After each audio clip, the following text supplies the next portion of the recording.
ஏழரைச்சனி ஆரம்பிச்சதுலேருந்து மீனராசிக்கு கடந்த 3 வருட காலங்கள் போராட்டம் தான், அதை மறுக்கவே முடியாது. ஒரு வரியில் சொல்லணும்னா, இழக்கிறதுக்கு ஒன்றும் இல்லை தலைவா, நான் எல்லாத்தையும் இழந்துட்டேன். 5ஆம் இடத்தில் குரு வருவது அற்புத பலன்களை தரும். அதுவும் குறிப்பாக அவர்கள் நினைக்கக்கூடிய காரியங்கள் அத்தனையும் பலிதமாக மாறும். நிறைவான பொருளாதார முன்னேற்றத்தை தரப்போகிறார். ஃபைனான்ஷியலி நீங்கள் ரொம்ப செட்டில்ட் ஆக போகிறீங்க. ஒரு இண்டிபெண்டாக நீங்கள் கையில் வச்சு 10 பேர்த்துக்கு செலவு பண்ணக்கூடிய ஆற்றல் உண்டு. குறிப்பாக மீனராசிக்காரர்களுக்கு பட்டம், பதவி, பேர், புகழ் இந்த வருடத்தில் கிடைத்தே தீரும். கொடுக்கல் வாங்கல் சிக்கல்கள் எல்லாம் சரியாகும். கடன் வாங்கினவங்க கொடுப்பீங்க.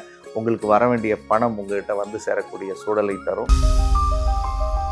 ரெட்ரோ ஆன்மீகம் நேயர்களுக்கு வணக்கம். நான் உங்கள் பிருந்தா சங்கர். இன்று நம்மோடு சிறப்பு விருந்தினராக இணைந்திருப்பது ஜோதிடர் யாமிற்கு பயமேன் அருண்குமார் அவர்கள். வணக்கம் சார். வணக்கம். இந்த தமிழ் புத்தாண்டு வருகிறது. இந்த தமிழ் புத்தாண்டு எந்த அளவுக்கு சிறப்பா இருக்கு, மக்களுக்கு எந்த அளவுக்கு நன்மை கொடுக்கக்கூடிய ஒரு வருடமா அமைந்திருக்கு அப்படின்னு எங்க நேயர்களுக்காக சொல்லுங்க சார். ஸோ ஒவ்வொரு வருஷம் புது வருஷம் பிறக்கும் போதுமே மனிதர்களாக இருக்கக்கூடிய நம்மகிட்ட ஏதாவது ஒரு எதிர்பார்ப்பு இருந்துக்கிட்டே தான் இருக்கும். அது சாமானியர் தொடங்கி வெகுஜன மக்களாக இருக்கக்கூடிய எல்லாருக்குமே இருக்கும். இந்த தமிழ் புத்தாண்டை பொறுத்த வரைக்கும் 3 முக்கியமான கிரகங்களுடைய பெயர்ச்சி நடக்க காத்திருக்கிறது. அதில் முதல் பெயர்ச்சியாக சித்திரை மாதத்திற்கு பிறகு வரக்கூடிய வைகாசி 13ஆம் தேதி குரு பகவான் கிட்டத்தட்ட ஒரு 12 வருஷத்துக்கு பிறகு கடகராசியில் உச்சமடைய போகிறார். அதற்கு பிறகு ஐப்பசி மாதம் 27ஆம் தேதி நவம்பர் 13, அதாவது கடைசி காலகட்டத்தில் இந்த வருஷத்தினுடைய இறுதி பகுதியில் பார்த்தோம்னா ராகு கேது பெயர்ச்சி நடக்குது. ஸோ இந்த 3 முக்கியமான கிரகங்களுடைய நகர்வு என்பது தமிழ் புத்தாண்டு காலகட்டத்தில் 12 ராசிக்காரர்களுக்கும் ஒரு மிகச்சிறந்த பலனை தரக்கூடிய அடிப்படையில் இருக்குது. குறிப்பாக குரு பகவான் சொல்லவே வேணாம். குரு எப்பொழுது நட்பு வீட்டில் இருந்தாலே ஒரு மிகப்பெரிய பலத்தை அள்ளி கொடுப்பாரு. இந்த வாட்டி அவர் 12 வருஷத்துக்கு பிறகு உச்ச வீட்டுக்கு வராரு. ஸோ அவர் நிற்கக்கூடிய இடம், அவர் பார்க்கக்கூடிய இடத்தை பொறுத்து 12 ராசிக்காரர்களுக்கும் பிரத்யேக பலன்களை இந்த வருடம் முழுக்க நிறைவாகவே செய்ய காத்திருக்கார். கண்டிப்பா ரொம்பவே நல்லா இருக்கும் அப்படின்னு சொல்றாங்க. இன்னொரு விஷயம் சார், இந்த பராபர வருடம் அப்படின்னு சொல்றாங்க. அது இந்த பாவங்கள் கொடுக்கக்கூடிய ஒரு வருடம் அப்படின்ற மாதிரியான விஷயங்கள்லாம் ஸ்ப்ரெட் பண்றாங்களே, இது உண்மைதானா? அதோடைய உண்மையான அர்த்தம் என்ன சார்? பராபவ அப்படின்னா எல்லாத்தையுமே நிறைவாக அதிகமாக கொடுக்கக்கூடியது அப்படின்றது உண்மைதான். நீங்கள் சொன்ன டாக்கை நாங்கள் சமீபத்தில் ஒரு ஷோவில் நான் பண்ணும்போது கூட பேசிக்கிட்டு இருந்தோம். ஆக்சுவலி இந்த வருஷத்தினுடைய வெண்பாவை பொறுத்த வரைக்கும் ரொம்ப பெரிய சாதகமான வெண்பாலாம் இல்லை. இந்த வெண்பா எதிர்மறையாக தான் இருக்குது. கிட்டத்தட்ட பார்த்தோம்னா இந்த வருஷத்தினுடைய கடைசி காலகட்டம், அதாவது அந்த நவம்பர் டிசம்பர்லலாம் பெருமழை, பெரும் வெள்ளம், பெரும் புயல் பாதிப்பு, இந்த மாதிரியான விஷயங்கள்ல அதில் மென்ஷன் பண்ணியிருந்தாங்க. அதே மாதிரி இந்த தீயினால் விபத்து, இந்த உலக நாடுகளுக்குள்ள நடக்கக்கூடிய அந்த போர் பதட்டம், இந்த சூழல்கள் எதுவுமே தனியக்கூடிய அடிப்படையில் அந்த வெண்பால் எதையுமே குறிப்பிடலை. அது இன்னும் அக்ரஸிவாக தான் மாறக்கூடிய அடிப்படையில் தான் மென்ஷன் பண்ணி இருந்தது. அதை தாண்டி இருக்கக்கூடிய அந்த 4 வகை மனிதர்கள் அல்லது 4 வகையாக இருக்கக்கூடிய அந்த உயிரினங்கள்னு சொல்லி பிரித்து பார்த்தா கூட அவங்களுக்குமே பெரிய அளவில் ஒரு சாதக பலன்களை அந்த வெண்பாலை குறிப்பிடலை. வெண்பாலை குறிப்பிடலை அப்படின்றதுனால மக்களாகி நீங்கள் யாரும் பெருசாக பயப்படணுன்ற அவசியம் கிடையாது. அதுக்கு முக்கிய காரணம் என்னென்னா, இந்த வருஷத்தினுடைய ராஜாவாக குரு பகவான் வருகிறார். இந்த ராஜாவாக குரு வரும் பொழுது அந்த குரு இந்த வருஷம் முழுக்க உச்சமாக இருக்கும் பொழுது உங்களுக்கு எதுக்கு பயம்? தேவையே இல்லைல்ல. மழையே வந்தாலும் உங்கள் கையில் ஒரு கொடை இருக்கும் பட்சத்தில் நீங்கள் மழையில் நனையாமல் தற்காத்து கொள்ள முடியும். அந்த மாதிரி இந்த வருடத்தினுடைய வெண்பா உங்களுக்கு எதிர்மறையாக இருந்தாலும் இந்த வருடத்தினுடைய ராஜாவாக குரு பகவான் வருவதால் நிச்சயமாக ஒரு மிகப்பெரிய நல்ல பலன்களை செய்வார். ஒவ்வொரு ராசியா பார்த்துடலாம் பலன்கள். மீனராசிக்காரர்களுக்கு இந்த தமிழ் புத்தாண்டு எந்த மாதிரியான சிறப்பான பலன்களை கொடுக்குறது சார்? மீனராசிக்காரர்களை பொறுத்த வரைக்கும் 12 ராசிக்காரர்களில் நல்ல பலன்களை பார்க்கக்கூடிய ராசிகளில் இவர்களும் முதன்மையானவர்களாக இருக்கிறார்கள். காரணம், பஞ்சமஸ்தானத்தில் வருட தொடக்கத்திலே குரு பகவான் உச்சமடைகிறார். ஏழரைச்சனி ஆரம்பிச்சதுலேருந்து மீனராசிக்கு கடந்த 3 வருட காலங்கள் போராட்டம் தான், அதை மறுக்கவே முடியாது. ஒரு வரியில் சொல்லணும்னா, இழக்கிறதுக்கு ஒன்றும் இல்லை தலைவா, நான் எல்லாத்தையும் இழந்துட்டேன். பொண்ணை இழந்துட்டேன், பொருளை இழந்துட்டேன், உயிர் மட்டும்தான் எனக்குள்ள மிச்சம் இருக்குது அப்படின்னு தான் மீனராசிக்காரர்கள் புலம்பி இருப்பாங்க. அந்த வழிகளை சரி பண்ணுறதுக்காக வந்திருக்கக்கூடிய குரு பலன் இந்த பலன். 5ஆம் இடத்தில் குரு வருவது அற்புத பலன்களை தரும். அதுவும் குறிப்பாக அவர்கள் நினைக்கக்கூடிய காரியங்கள் அத்தனையும் பலிதமாக மாறும். ராசி அதிபதி, ராசிக்கு 10ஆம் அதிபதி குரு உச்சமடைகிறார். அப்போ ராசின்றது மனசு தான். உங்களுக்கு எதெல்லாம் மனசு அலைபாஞ்சதோ, எதெல்லாம் குழப்பமாக இருந்ததோ, எதெல்லாம் பதட்டத்தை கொடுத்ததோ, எதெல்லாம் பயத்தை கொடுத்ததோ, அந்த சிக்கல்களிலிருந்து மீண்டு வெற்றி பெறுவதற்குரிய காலமாக மீனராசிக்காரர்களுக்கு இருக்கும். மெயினாக உடம்புல இருந்த பிரச்சனை சரியாகும், மரண பயம் சரியாகும். ஏதாவது நடந்துரும் இல்லாத விஷயத்தை இவங்களே நினைச்சுப்பாங்க. அந்த விஷயங்கள்லாம் சரியாகும். பெரிய கண்டத்துல இருந்தெல்லாம் மீனராசி தப்பிச்சு வந்துருச்சு. இனிமேல்லாம் உங்களை ஒன்றும் பண்ண போறதில்ல, கடவுள், கவலைப்படாதீங்க. அதே மாதிரி 10ஆம் அதிபதி உச்சம் அடைகிறார். ஏற்கனவே பண விஷயங்கள்ல நிறைய தட்டுப்பாடு மீனராசிக்கு இருந்துச்சு. யார்கிட்ட வாங்கி செலவு பண்றதுன்னு தெரியல, நான் கடனே வாங்க மாட்டேன், ஆனா நான் 100 ரூபா கேட்கறதுக்கெல்லாம் கஷ்டப்பட்டு வாங்கி செலவு பண்ணேன் அப்படின்னு புலம்பின பல பேர் நான் காதுபட கேட்டேன். கவலைப்படாதீங்க, உங்களுக்கு கடவுள் இந்த வருடம் முழுக்க நிறைவான பொருளாதார முன்னேற்றத்தை தரப்போகிறார். ஃபைனான்ஷியலி நீங்கள் வந்து ரொம்ப செட்டில்ட் ஆக போகிறீங்க. ஒரு இண்டிபெண்டண்டாக நீங்கள் உங்கள் கையில் வச்சு 10 பேர்த்துக்கு செலவு பண்ணக்கூடிய ஆற்றல் உண்டு. குறிப்பாக மீனராசிக்காரர்களுக்கு பட்டம், பதவி, பேர், புகழ் இந்த வருடத்தில் கிடைத்தே தீரும். வைகாசி மாதம் 13ஆம் தேதிக்கு பிறகு, அதாவது மே 26க்கு பிறகு உங்களுக்கு ஒரு புதிய பட்டம் வரும், புதிய பதவி வரும், புதிய பொறுப்பு வரும், புதிய புகழ் வரும். அதை நீங்கள் நல்லபடியாக பயன்படுத்தணுன்றது என்னுடைய ஒரு அன்பு வேண்டுகோளாக நான் வைக்கிறேன். அதே மாதிரி வேலையில் அழுத்தமாக இருக்குங்க, எனக்கான அங்கீகாரமே கிடைக்கல, நான் டிரான்ஸ்ஃபர் எதிர்பார்க்குறேன், ப்ரமோஷன் எதிர்பார்க்குறேன்னா கண்டிப்பாக அது கிடைக்கும். வெளிநாடுகளுக்கு சென்று வேலை பார்க்கணும்னு நினைக்கிறேன், அல்லது நான் வெளிநாட்டிலே இருக்கேன் சார், அங்கே ஏதாவது எனக்கு பிஆர்லாம் கிடைக்குமான்னு நான் போராடிக்கிட்டு இருக்கேன்னா கண்டிப்பாக இந்த வருடத்தில் கிடைக்கும். பல மீனராசிக்காரர்கள் நிறைய பேர் ஃப்ளை பண்ணிக்கிட்டே இருப்பாங்க இந்த வருஷம் முழுக்க.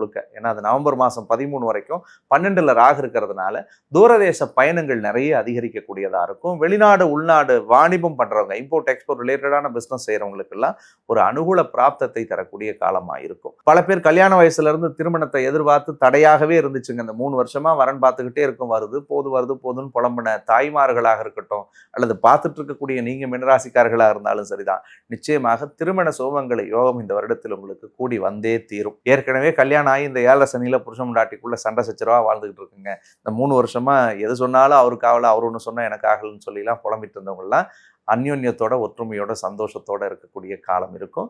குறிப்பாக கொடுக்கல் வாங்கல் சிக்கல்கள் எல்லாம் சரியாகும். கடன் வாங்கினவங்க கொடுப்பீங்க, உங்களுக்கு வர வேண்டிய பணம் உங்கள்கிட்ட வந்து சேரக்கூடிய சூழலை தரும். அதே மாதிரி உங்களுடைய ஜாதகப்படி புத்திரப்பேரை எதிர்பார்த்து காத்திருந்தவர்களுக்கு குழந்தை பாக்கியம் கிடைக்கும். பிள்ளைகளுக்கு சுபகாரியங்களை செய்து முடித்து அதில் ஒரு சந்தோஷத்தை அடையக்கூடிய ராசியாக மீனராசி இருக்கு. ஒட்டுமொத்தத்தில் மீனராசிக்காரர்களுக்கு இந்த புத்தாண்டு ரொம்பவே ஒரு அற்புதமான புத்தாண்டு, ரொம்ப நல்ல வருஷம். இந்த வருஷம் நீங்கள் நல்லபடியாக பயன்படுத்துங்க. 7.5 சனியில் உங்களுக்கு 3 வருஷம் எவ்வளோ கஷ்டப்பட்டீங்க, அந்த கஷ்டத்துல இருந்தெல்லாம் கடவுள் உங்களை மீட்டு கொண்டு வர போகிறார். நீங்கள் நினைக்கிறது எல்லாமே நடக்கும். சுபகாரியம் அப்படின்னு நீங்கள் எதெல்லாம் நினைக்கிறீங்களோ அதை கண்ணை மூடிட்டு பண்ணுங்க. வீடு கட்டலாம், நீங்கள் மண் வாங்கலாம், மனை வாங்கலாம், வண்டி வாகன சேர்க்கையோடு நீங்கள் வாழலாம். சார் இதை பண்ணணும் அதை பண்ணணும்னா எது வேணாலும் பண்ணுங்க. மே மாதத்திற்கு பிறகு நீங்கள் தொடங்கக்கூடிய எல்லா செயல்களும் உங்களுக்கு நல்ல பலன்களை தரும். உங்களுடைய வாழ்க்கைக்கு அது ஒரு பெரிய மாற்றத்தை தரக்கூடியதாகவும் நிச்சயமாக இருக்கும். இன்னைக்கு ஒண்ணுமே இல்லைன்னா கூட நீங்க கவலைப்படாதீங்க. நீங்கள் எடுத்து வைக்கக்கூடிய ஒரு அடியும் ஒரு புதிய பாதையை உருவாக்கி உங்களை வெற்றி பாதைக்குள்ள கொண்டு போய் சேர்க்கும். கண்டிப்பா மீனராசிக்காரர்களுக்கு இந்த சனி படுத்தின பாட்டால உடல் ரீதியா பல பிரச்சனைகள் ஏற்பட்டிருக்கு. இந்த பிரச்சனைகள்லாம் குணமாக வாய்ப்பு 100% இருக்குங்க. சனி 7.5 சனி ஆரம்பிச்சதுல இருந்து உண்மையை சொல்லணும்னா கடும் சோதனை தான். 7.5 சனி ஆரம்பிச்ச காலகட்டத்தில் மீனராசிக்காரர்களுக்கு ராசியில ராகு இருந்துச்சு. அதுவே ரொம்ப டெப்ரெஷன், ஸ்ட்ரெஸ்ஸு, நிறைய பேத்துக்கு ஆக்சிடென்ட் ஆகிருக்கும், நிறைய பேத்துக்கு ஆப்ரேஷன் பண்ணியிருப்பாங்க, நிறைய பேத்துக்கு எலும்பு நரம்பு சம்மந்தமான பாதிப்பை கொடுத்துருக்கோம். இதெல்லாம் அவங்க ரொம்ப டிஸ்டர்ப்டாக தான் வாழ்ந்திருப்பாங்க. ஆனால் இப்போவும் 7 சனி ஒன்றும் முடியல. ஜென்ம சனி தான். ஜென்ம சனியும் உடம்பை படுத்தும் தான், அதெல்லாம் பொய் சொல்ல முடியாததுனால ஜென்ம சனியிலும் பிரச்சனைகள் வரும். உடலை பார்த்து கொண்டு தான் தீரணும். 1000 விஷயங்கள் நல்லா இருக்குது சார், நான் கொடை கொடுக்குறேன், குரு வந்துட்டாருன்னு சொன்னாலும் கூட உடலில் கவனம் செலுத்தணும், மனசுல கவனம் செலுத்தணும். தேவையில்லாத யோசனையை தயவு செஞ்சு தூக்கி போடுங்க. இது நடக்குமா, அது நடக்குமா, இப்படி ஆயிடுமா, அப்படி ஆயிடுமான்னு எதுக்கு व्यसனப்பட்டு எது மாறப்போகுது? தயவு செஞ்சு அந்த எண்ணத்தை தூக்கி மீனராசிக்காரர்கள் ஓரம் வச்சாலே வாழ்க்கையில் நல்லா இருப்பாங்க. அப்போ ஒரு அன்பு வேண்டுகோள் தான், உடலை பார்த்துக்கோங்க, மனசை பார்த்துக்கோங்க. உடம்பு கெட்டுடும்னு நீங்கள் நினைக்கிற விஷயங்களை செய்யாதீங்க, மனசு கெட்டுடுன்ற விஷயத்த செய்யாதீங்க. இந்த 2 ஜாகிரதையாக இருந்தால் போதும்.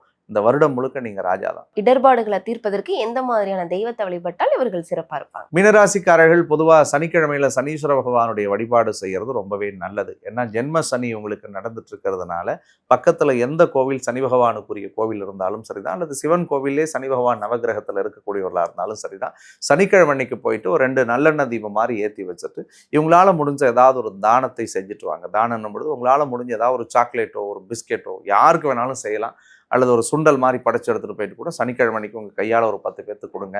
அப்படி கொடுக்கும் பொழுது அந்த சனியினுடைய ஒட்டுமொத்த தாக்கம் என்பது மீனராசிக்காரர்களுக்கு குறையக்கூடிய அடிப்படையில் இருக்கும். நீங்கள் எடுக்கக்கூடிய முயற்சிகளும் எல்லாமும் வெற்றி அடையக்கூடிய அடிப்படையில் இருக்கும். நேரம் இருந்துச்சுன்னா பக்கத்தில் இருக்கக்கூடிய சனி பகவானுக்குரிய பிரத்யேக தலம் திருநள்ளாறு அல்லது குச்சனூர் அந்த மாதிரியான தலங்கள் ஏதாவது இருந்துச்சுன்னா ஒரு முறை நீங்கள் போயிட்டு உங்கள் பேரில் ஒரு அர்ச்சனை பண்ணிட்டு வாங்க. உங்களுடைய வாழ்வு மிகப்பெரிய வளம் பெறக்கூடியதாக இருக்கும். இவர்களுக்கு 100க்கு எவ்வளவு மதிப்பெண் கொடுக்கும்? 100க்கு 98% இவர்களுக்கு நம்ம கொடுக்கலாம். ஜென்மசனியாக இருந்தாலும் இவருடைய ராசிநாதனே குரு 12 வருஷத்துக்கு பிறகு உச்சமடைகிறதுனால மீனராசிக்காரர்களுக்கு ஒரு மிகப்பெரிய பிராப்தத்தையும் அனுகூலத்தையும் தரக்கூடிய அற்புதமான வருடம் இந்த வருடம். ஸோ அவங்களுக்கு எல்லாரும் நல்லபடியாக அமையணும் நம்மளும் வேண்டி. எத்தனையோ கோடி ஜென்மாவிலே புண்ணியம் செய்தால்தான் வாய் முருகான்னு சொல்ல வருமா. சிவன், பிரம்மா, மகாவிஷ்ணு, அம்மன், பெருமாள், விநாயகர் நிறைய சொல்கிறீங்கல்ல. ஆனால் இவங்க எல்லாருமே என்ன சொல்லுவோம்? இந்து கடவுள்னு சொல்லுவோம். ஆனால் ஒரே ஒரு கடவுளை மட்டும்தான் தமிழ் கடவுள்னு சொல்கிறோம். இதுலேயே தெரிஞ்சுக்கலாம் முருகருடைய சிறப்பு என்னன்னு. நான் என்னையா தப்பு பண்ணேன், எனக்கு தெரியல உன்னை பற்றி, அதுக்காக எனக்கு இவ்வளோ பெரிய தண்டனை கொடுத்தியா நீ? ஓன்னு அழறேன். உலகளந்த பெருமாள்னு கேள்விப்பட்டிருக்கோம். யாரை சொல்லுவா? பெருமாளை சொல்லுவார். ஆனால் முருகப்பெருமான் இரண்டாவது முகமாக பூமிக்கும் வானத்திற்கும் காட்சி கொடுக்கக்கூடிய முருகன் இரண்டாவது முகம் வாமதேவ முகம்னு பேரு. உங்களுக்கு ஒரு கஷ்டம் வந்துருச்சு, என்ன பண்ணுவீங்க? முருகன்னா சொல்லுவீங்க, ஐயோ முருகா என்னை எப்ப காப்பாத்துவேன்? எனக்கு யாசகம் போட்டுட்டு போனாங்க. நான் யாசகம் வாங்க போன இடத்துல உட்கார்ந்தேன்னு கூட எனக்கு தெரியாது. அதாவது சொல்லுவாங்க, செவ்வாய் வெறுவாய் அல்ல, முருகனை நினைத்தால். முருகா என்ற ஒத்த சொல்லுக்கு, அந்த ஒத்த மந்திரத்திற்கு அங்கே வருவாய் மட்டுமே இருக்கும். வரம்பில்லாத அருளை தருபவன் முருகன். அப்ப எதிரியான அந்த சூரபதுமனையே தன்னோடு வைத்துக் கொள்ளும் முருகப்பெருமான் நமக்கு எதை தர மாட்டான்?